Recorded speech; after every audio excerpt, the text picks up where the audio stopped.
ಗೋಲ್ಮಾಲ್ಗೆ ತಲೆದಂಡ guarantee ಆಗುತ್ತಾ ಜಮೀರ್ ರಾಜೀನಾಮೆ ಒತ್ತಡಕ್ಕೆ ಮಣಿಯುತ್ತಾ ಹೈಕಮಾಂಡ್ ರಾಜೀನಾಮೆ ಪಡೆಯುವಂತೆ ಸೂಚಿಸುತ್ತಾ ಹೈಕಮಾಂಡ್ ದೆಹಲಿ ಪ್ರವಾಸಕ್ಕೆ ಮುಂದಾಗಿದ್ದಾರೆ ಸಿಎಂ ಸಿದ್ದರಾಮಯ್ಯನವರು. ದೆಹಲಿ ಪ್ರವಾಸದ ವೇಳೆ ರಾಜಕೀಯ ಬೆಳವಣಿಗೆಯ ಬಗ್ಗೆ ಚರ್ಚೆಗಳು ಕೂಡ ಆಗುತ್ತೆ. ಈ ಚರ್ಚೆ ನಡೆಯುವಂತಹ ಸಂದರ್ಭದಲ್ಲಿ ಜಮೀರ್ ರಾಜೀನಾಮೆಯ ಕುರಿತು ಮಾತುಕತೆಯಾಗುವಂತಹ ಸಾಧ್ಯತೆಗಳು ಕೂಡ ಇದೆ. ಮುಜುಗರದಿಂದ ತಪ್ಪಿಸಿಕೊಳ್ಳುವುದಕ್ಕೆ ಮುಂದಾಗುತ್ತಾ ಕಾಂಗ್ರೆಸ್.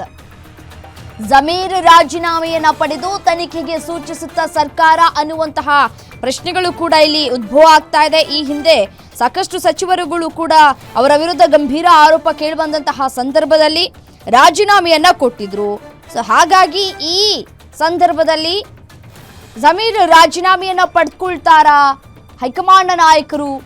ಸಿಎಂ ಸಿದ್ದರಾಮಯ್ಯನವರಿಗೆ ಸೂಚನೆಯನ್ನ ಕೊಡುತ್ತಾ ಈ ಒಂದು ಮುಜುಗರದಿಂದ ತಪ್ಪಿಸಿಕೊಳ್ಳೋದಕ್ಕೆ ಅನ್ನುವಂತಹ ಪ್ರಶ್ನೆಗಳು ಕೂಡ ಇದೀಗ ಉದ್ಭವ ಆಗ್ತಾ ಇದೆ. ರಾಜೀವ್ ಗಾಂಧಿ ವಸತಿ ನಿಗಮದಲ್ಲಿ ದೊಡ್ಡ ಭ್ರಷ್ಟಾಚಾರ ನಡೀತಾ ಇರುವುದರ ಬಗ್ಗೆ ಬಿಆರ್ ಪಾಟೀಲ್ ಅವರು ಮಾತನಾಡಿರುವಂತಹ ಆಡಿಯೋ ಬಗ್ಗೆ ಸಾಕಷ್ಟು ವೈರಲ್ ಆಗಿತ್ತು.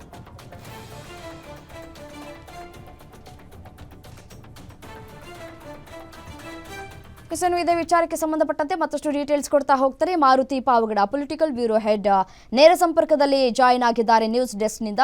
ಎಸೇನೋ ಮಾರುತಿ, ನೋಡಿ, ಈ ಹಿಂದೆ ಸಾಕಷ್ಟು ಸಚಿವರುಗಳು ಕೂಡ ಈ ರೀತಿಯಾದಂತಹ ಆರೋಪ ಕೇಳುವಂತಹ ಸಂದರ್ಭದಲ್ಲಿ ರಾಜೀನಾಮೆಯನ್ನ ಕೊಟ್ಟಿದ್ದುಂಟು. ಈಗ ರಾಜೀನಾಮೆಯನ್ನ ಕೊಡ್ತಾರಾ ಸಚಿವ ಜಮೀರ್ ಅನ್ನುವಂತಹ ಪ್ರಶ್ನೆಯ ಜೊತೆಗೆ ಹೈಕಮಾಂಡ್ನ ಮುಂದಿನ ನಡೆ ಏನು ಅಂತ ಹೇಳಿ ಈ ಒಂದು ಪ್ರಕರಣಕ್ಕೆ ಸಂಬಂಧಪಟ್ಟಂತೆ. ರಮ್ಯಾ, ಜಮೀರ್ ಅವರು ನಿಭಾಯಿಸ್ತಾ ಇರುವಂತಹ ವಸತಿ ಇಲಾಖೆಯಲ್ಲಿ ಗೋಲ್ಮಾಲ್ ಆಗ್ತಿದೆ ಅನ್ನುವಂಥ ಒಂದು ಆರೋಪ ಇವತ್ತು ನಿನ್ನೆದಲ್ಲ. ಇದಕ್ಕೂ ಮೊದಲೇ ಹಲವು ಬಾರಿ ವಿಪಕ್ಷಗಳು ಪ್ರತಿ ಬಾರಿನೂ ಕೂಡ ಜಮೀರ್ ಅಹ್ಮದ್ ಖಾನ್ ಅವರ ಇಲಾಖೆಯಲ್ಲಿ ಭಾಳಷ್ಟು ಗೋಲ್ಮಾಲ್ ಆಗ್ತಿದೆ ಅನ್ನುವಂಥ ಒಂದು ಆರೋಪವನ್ನು ಮಾಡಿದ್ರು. ಜೊತೆಗೆ ರಾಜಭವನ ಕದವನ್ನು ಕೂಡ ತಟ್ಟಿದ್ರು. ಈಗ ಸ್ವಪಕ್ಷದ ಹಿರಿಯ ಶಾಸಕರೇ ವಸತಿ ಇಲಾಖೆಯಲ್ಲಿ ಕಾಸು ಕೊಟ್ಟರೆ ಮಾತ್ರ ಮನೆ ಕೊಡ್ತಾರೆ ಅನ್ನುವಂಥದ್ದನ್ನು ಬಹಿರಂಗವಾಗಿ ಹೇಳಿಕೆ ಕೊಟ್ಟಿರುವಂಥದ್ದು ಕಳೆದ 3 ದಿನಗಳಿಂದಲೂ ಕೂಡ ರಾಜ್ಯ ರಾಜಕಾರಣದಲ್ಲಿ ದೊಡ್ಡ ಮಟ್ಟದಲ್ಲಿ ಈ ಪ್ರಕರಣದ ಬಗ್ಗೆ ಚರ್ಚೆ ಆಗ್ತಾ ಇದೆ. ಈ ಸಂದರ್ಭದಲ್ಲಿ ಇದನ್ನು ಯಾವಾಗ ಬಿ ಆರ್ ಪಾಟೀಲ್ ಅವರು ಬಹಿರಂಗವಾಗಿ ಹೇಳಿಕೆ ಕೊಟ್ಟರು, ಆಡಿಯೋವನ್ನು ಬಿಡುಗಡೆ ಮಾಡಿದ್ರು, ಆ ಕ್ಷಣದಿಂದಲೂ ಕೂಡ ಸ್ವಪಕ್ಷ ಶಾಸಕರು ಕೂಡ ಜಮೀರ್ ಅಹ್ಮದ್ ಖಾನ್ ಅವರ ಬಗ್ಗೆ ಅಸಮಾಧಾನವನ್ನು ವ್ಯಕ್ತಪಡಿಸ್ತಾ ಇದ್ದಾರೆ. ಅದೇ ರೀತಿ ವಿಪಕ್ಷ ನಾಯಕರುಗಳು ಜಮೀರ್ ಅಹ್ಮದ್ ಖಾನ್ ಅವರಿಂದ ಕೂಡಲೇ ರಾಜೀನಾಮೆಯನ್ನು ತೆಗೆದುಕೊಳ್ಬೇಕು ಅನ್ನುವಂಥ ಒಂದು ಒತ್ತಾಯವನ್ನು ಮಾಡಿದ್ರು. ಆದರೆ ಸಿದ್ದರಾಮಯ್ಯ ಅವರು ಈ ಕ್ಷಣಕ್ಕೂ ಜಮೀರ್ ಅಹ್ಮದ್ ಖಾನ್ ಅವರ ಮೇಲೆ ಬಂದಿರುವಂತಹ ಗಂಭೀರ ಆರೋಪದ ಬಗ್ಗೆ ಯಾವುದೇ ಪ್ರತಿಕ್ರಿಯೆಯನ್ನು ಕೊಟ್ಟಿಲ್ಲ. ಜೊತೆಗೆ ಬಿ ಆರ್ ಪಾಟೀಲ್ ಅವರನ್ನು ಕರೆದು ಮಾತಾಡ್ತೀನಿ, ಏನು ಸಮಸ್ಯೆ ಆಗಿದೆ ಅಂತ ಗೊತ್ತಿಲ್ಲ ಅನ್ನುವಂಥದ್ದನ್ನು ಹೇಳ್ತಾ ಇದ್ದಾರೆ. ಇದರ ಜೊತೆಗೆ ಜಮೀರ್ ಅಹ್ಮದ್ ಖಾನ್ ಅವರ ಬಗ್ಗೆ ಒಂದು ಕಡೆ ಅಲ್ಪಸಂಖ್ಯಾತ ಕಾಂಗ್ರೆಸ್ನ ಶಾಸಕರು ಅಸಮಾಧಾನವನ್ನು ವ್ಯಕ್ತಪಡಿಸಿರುವಂಥದ್ದು ಕಾಂಗ್ರೆಸ್ ಹೈಕಮಾಂಡ್ ಗಮನಕ್ಕೆ ತಂದು ಜಮೀರ್ ಅವರಿಗೆ ಪ್ರತಿ ಬಾರಿನೂ ಕೂಡ ಜಮೀರ್ ಅವರು ಕಾಂಟ್ರವರ್ಸಿ ಹೇಳಿಕೆಗಳನ್ನು ಕೊಡ್ತಾರೆ, ಇಲಾಖೆಯನ್ನು ಸರಿಯಾಗಿ ನಿಭಾಯಿಸ್ತಾ ಇಲ್ಲ, ಇಲಾಖೆಯಲ್ಲಿ ಪ್ರತಿ ಬಾರಿನೂ ಕೂಡ ಈ ರೀತಿಯಾದಂಥ ಒಂದು ಭ್ರಷ್ಟಾಚಾರದ ಆರೋಪಗಳು ಕೇಳಿ ಬರ್ತಾ ಇದ್ದಾವೆ. ಹೀಗಾಗಿ ಈಗಲೂ ಕೂಡ ಯಾಕೆ ಅವರನ್ನು ಸಚಿವರನ್ನಾಗಿ ಮುಂದುವರಿಸಬೇಕು ಅನ್ನುವಂಥ ಒಂದು ಪ್ರಶ್ನೆಯನ್ನು ಎತ್ತಿದ್ದಾರೆ. ಕೇವಲ ವಿರೋಧ ಪಕ್ಷದವರು ರಾಜೀನಾಮೆಯನ್ನು ಕೇಳಿದರೆ ಅದು ಒಂದು ರೀತಿ ಅಂದ್ಕೊಳ್ಬೋದು. ಆದರೆ ಈಗ ಸ್ವಪಕ್ಷ ಶಾಸಕಗಳಿಂದ ರಾಜೀನಾಮೆಯನ್ನು ಕೇಳುವಂಥ ಒಂದು ಪರಿಸ್ಥಿತಿ ಎದುರಾಗಿದೆ. ಬೇಲೂರು ಗೋಪಾಲಕೃಷ್ಣ ಅವರು ಒಂದು ವೇಳೆ ಜಮೀರ್ ಅಹ್ಮದ್ ಖಾನ್ ಅವರ ವಿರುದ್ಧ ಇಂಥ ಒಂದು ಗಂಭೀರ ಆರೋಪ ಬಂದಿರೋದ್ರಿಂದ ಅವರೇ ಸ್ವತಃ ಸಚಿವ ಸ್ಥಾನಕ್ಕೆ ರಾಜೀನಾಮೆಯನ್ನು ಕೊಡಬೇಕು. ತನಿಖೆ ಆದ ಬಳಿಕ ಒಂದು ವೇಳೆ ಆ ಆರೋಪಗಳು ಸಾಬೀತಾಗದೇ ಇದ್ದರೆ ಆಗ ಮತ್ತೆ ಅವರನ್ನು ಸಂಪುಟಕ್ಕೆ ತೆಗೆದುಕೊಳ್ಳಿ ಅನ್ನುವಂಥ ಒಂದು ಒತ್ತಾಯವನ್ನು ಮಾಡಿರುವಂಥದ್ದು. ವಿಪಕ್ಷಗಳು ಆರೋಪ ಮಾಡಿದ್ರೆ ಅದು ಆರೋಪ ಆಗುತ್ತೆ. ವಿಪಕ್ಷಗಳು ಟೀಕೆ ಮಾಡೋದಕ್ಕೋಸ್ಕರವೇ ಇದ್ದಾವೆ.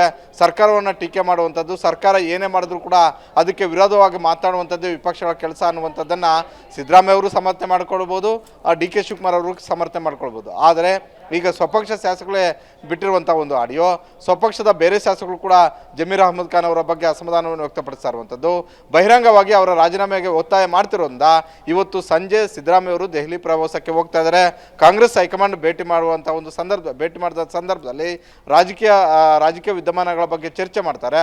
ಈ ಪ್ರಕರಣದ ಬಗ್ಗೆನೂ ಕೂಡ ಮಾಹಿತಿಯನ್ನು ಪಡ್ಕೊಳ್ಳುವಂಥ ಒಂದು ಸಾಧ್ಯತೆ ಇದೆ.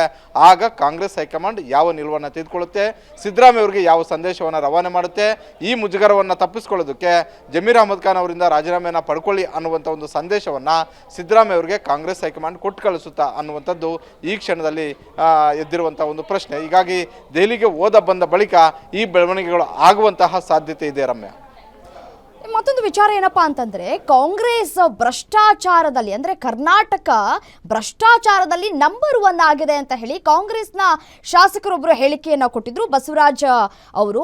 ಅದರಂತೆಯೇ ಇದೀಗ ಆಗ್ತಾ ಇರೋದನ್ನ ಗಮನಿಸ್ತಾ ಇದ್ರೆ ಎಲ್ಲಿ ಹೋಗ್ತಾ ಇದೆ ಕರ್ನಾಟಕದ ರಾಜಕೀಯ ಅನ್ನುವಂತಹ ಪ್ರಶ್ನೆಗಳು ಕೂಡ ಇಲ್ಲಿ ಉದ್ಭವ ಆಗ್ತಾ ಇದೆ. ಎತ್ತ ಸಾಗ್ತಾ ಇದೆ, ಏನ್ ಸಂದೇಶ ರವಾನೆ ಮಾಡ್ತಾ ಇದ್ದಾರೆ, ಜನಸಾಮಾನ್ಯರ ದುಡ್ಡನ್ನ ಕಬಳಿಸೋದ್ರಲ್ಲಿ ಇವರು ಯಶಸ್ವಿ ಆಗ್ತಾ ಇದ್ದಾರೆ ಅನ್ನುವಂತಹ ಪ್ರಶ್ನೆಗಳು ಕೂಡ ಮೂಡ್ತಾ ಇದೆ. ರಮ್ಯ, ಈ ಹಿಂದೆ 2023ಕ್ಕೂ ಮೊದಲು ಬಿಜೆಪಿ ಸರ್ಕಾರದ ವಿರುದ್ಧ ಪ್ರಮುಖವಾಗಿ ಕಾಂಗ್ರೆಸ್ ಬಳಸಿದ್ದು ಕಮಿಷನ್ ಆರೋಪ. ಅದನ್ನೇ ಪ್ರಮುಖ ಅಸ್ತ್ರವನ್ನಾಗಿ ಬಳಸಿಕೊಂಡು ಇವರು ಅಧಿಕಾರಕ್ಕೆ ಬಂದರು. ಬಿಜೆಪಿ ಅಧಿಕಾರದಲ್ಲಿ ಬ್ರಹ್ಮಾಂಡ ಭ್ರಷ್ಟಾಚಾರ ನಡೀತಿದೆ ಅನ್ನುವಂಥದ್ದನ್ನೇ ಆ ವಿಚಾರವನ್ನು ಇಟ್ಕೊಂಡು ಚುನಾವಣಾ ಪ್ರಚಾರದಲ್ಲೂ ಹೇಳಿದ್ರು, ಪ್ರತಿ ಬೂತ್ಗೂ ಕೂಡ ಅದನ್ನು ತಲುಪಿಸುವಂಥ ಒಂದು ಕೆಲಸವನ್ನು ಮಾಡಿದ್ರು. ಆದರೆ ಕಾಂಗ್ರೆಸ್ ಬಂದ ಬಳಿಕ ಆ ಸಮಸ್ಯೆ ಬಗೆಹರಿದಿದೆಯಾ? ಹಾಗಾದರೆ ರಾಜ್ಯದಲ್ಲಿ 224 ವಿಧಾನಸಭಾ ಕ್ಷೇತ್ರದಲ್ಲೂ ಯಾವುದೇ ದುಡ್ಡು ಕೊಡದೇನೆ ಕೆಲಸಗಳು ಆಗ್ತಾ ಇದಾವ? ಈ ಪ್ರಶ್ನೆಗಳು ಸಹಜವಾಗಿ ಉಟ್ಕೊಳ್ಳೋದು ಸಹಜ. ಜೊತೆಗೆ ಇವತ್ತಿಗೂ ಕೂಡ ಕಾಂಗ್ರೆಸ್ನ ಶಾಸಕರು ಹೇಳ್ತಾ ಇದ್ದಾರೆ ರಾಜ್ಯದಲ್ಲಿ ಭ್ರಷ್ಟಾಚಾರ ನಿಂತಿಲ್ಲ, ಭ್ರಷ್ಟಾಚಾರ ನಡೀತಾ ಇದೆ ಅಂತ. ನಾವು ಹೋಗಿ ಕೇಳಿದ್ರು ಕೂಡ ಇಲಾಖೆಗಳಲ್ಲಿ ಸರಿಯಾಗಿ ಕೆಲಸಗಳು ಆಗ್ತಾ ಇಲ್ಲ. ಕೆಲಸಗಳು ಆಗಬೇಕು ಅನ್ನೋದಾದರೆ ಕಮಿಷನ್ ಕೊಡಬೇಕು ಅನ್ನುವಂಥದ್ದನ್ನು ಬಹಿರಂಗವಾಗಿ ಹೇಳಿಕೆಗಳನ್ನು ಕೊಡುವಂಥ ಒಂದು ಕೆಲಸ ಶಾಸಕರಿಂದ ಆಗ್ತಾ ಇದೆ. ಹೀಗಾಗಿ ರಾಜ್ಯದಲ್ಲಿ ಯಾವುದೇ ಪಕ್ಷ ಇದ್ದರೂ ಕೂಡ ಭ್ರಷ್ಟಾಚಾರ ಕಡಿಮೆ ಆಗ್ಬೋದು, ಭ್ರಷ್ಟಾಚಾರ ಇಲ್ಲ ಅಂತ ಹೇಳೋದಕ್ಕೆ ಆಗೋದಿಲ್ಲ. ಈಗ ಕಾಂಗ್ರೆಸ್ ಸರ್ಕಾರದಲ್ಲೂ ಕೂಡ ಭ್ರಷ್ಟಾಚಾರ ಇದೆ ಅನ್ನುವಂಥದ್ದನ್ನು ಕಾಂಗ್ರೆಸ್ ಪಕ್ಷದ ಶಾಸಕರು ಹೇಳ್ತಾ ಇರೋದ್ರಿಂದ ಸಿದ್ದರಾಮಯ್ಯ ಮತ್ತು ಡಿ ಕೆ ಶಿವಕುಮಾರ್ ಅವರು ಅರ್ಥ ಮಾಡ್ಕೊಳ್ಬೇಕು. ನಾವು 2023ಕ್ಕೂ ಮೊದಲೇನು ಹೇಳಿದ್ವಿ, ಇವತ್ತು ನಾವು ಯಾವ ಪರಿಸ್ಥಿತಿಯಲ್ಲಿದ್ವಿ, ಇದೇ ರೀತಿಯಾಗಿ ಮುಂದುವರಿಬೇಕಾ, ಇಲ್ಲ ಇನ್ನಷ್ಟು ಭ್ರಷ್ಟಾಚಾರ ಮಾಡೋದಕ್ಕೆ ಕುಮ್ಮಕ್ಕು ಕೊಡಬೇಕಾ, ಇಲ್ಲ ಭ್ರಷ್ಟಾಚಾರ ಮಾಡ್ತಿರುವಂತಹ ಸಚಿವರನ್ನ ಕಿತ್ತೊಗೆದು ಆ ಸ್ಥಾನಕ್ಕೆ ಸರಿಯಾಗಿರುವಂಥವ್ರನ್ನ ಕರೆತರಬೇಕು ಅಂತ ರಾಜಕಾರಣವನ್ನು ನಾವು ಯೋಚನೆ ಮಾಡ್ತಾ ಚರ್ಚೆ ಮಾಡ್ತಾ ಹೋದರೆ ಈಗ ಭ್ರಷ್ಟಾಚಾರ ಇಲ್ಲದೆ ರಾಜಕಾರಣ ಮಾಡೋದಕ್ಕೆ ಆಗೋದಿಲ್ಲ ಅನ್ನುವಂಥದ್ದನ್ನು ಹಲವು ನಾಯಕರುಗಳು ಹಲವು ವೇದಿಕೆಗಳಲ್ಲಿ ಹೇಳಿದ್ದಾರೆ. ಹಾಗಂದ ಮಾತ್ರಕ್ಕೆ ಭ್ರಷ್ಟಾಚಾರ ಮಾಡಿಕೊಂಡೇ ಜೀವನ ಮಾಡಿ ರಾಜಕೀಯ ಮಾಡಿ ಅಂತ ಯಾರೂ ಕೂಡ ಹೇಳೋದಿಲ್ಲ. ಆದರೆ ಚುನಾವಣೆ ಸಂದರ್ಭದಲ್ಲಿ ಚುನಾವಣೆಯಲ್ಲಿ ಹೇಳುವಂಥದ್ದು ನಾವು ಬಂದರೆ ಭ್ರಷ್ಟಾಚಾರ ಮಾಡೋದಿಲ್ಲ, ನಾವು ಬಂದರೆ ಕಮಿಷನ್ ತೆಗೆದುಕೊಳ್ಳೋದಿಲ್ಲ, ಕಮಿಷನ್ಗೆ ಕಡಿವಾಣ ಆಗ್ತೀವಿ ಅನ್ನುವಂಥ ಭಾಷಣ ಮಾಡುವಂತಹ ರಾಜಕೀಯ ನಾಯಕರು ಅಧಿಕಾರಕ್ಕೆ ಬಂದ ಬಳಿಕ ಏನು ಮಾಡ್ತಾರೆ? ಈಗ ಅದೇ ಪ್ರಶ್ನೆಯನ್ನು ಸ್ವತಃ ಕಾಂಗ್ರೆಸ್ನ ಶಾಸಕರು ಕೇಳ್ತಾ ಇರುವಂಥದ್ದು. ಇದಕ್ಕೆ ಸಿದ್ದರಾಮಯ್ಯ ಮತ್ತು ಡಿ ಕೆ ಶಿವಕುಮಾರ್ ಹಾಗೂ ಕಾಂಗ್ರೆಸ್ ಹೈಕಮಾಂಡ್ ಉತ್ತರ ಕೊಡಬೇಕು. ರಮ್ಯಾ, ರೈಟ್, ಥ್ಯಾಂಕ್ ಯು ತಮ್ಮೆಲ್ಲ ಮಾಹಿತಿ.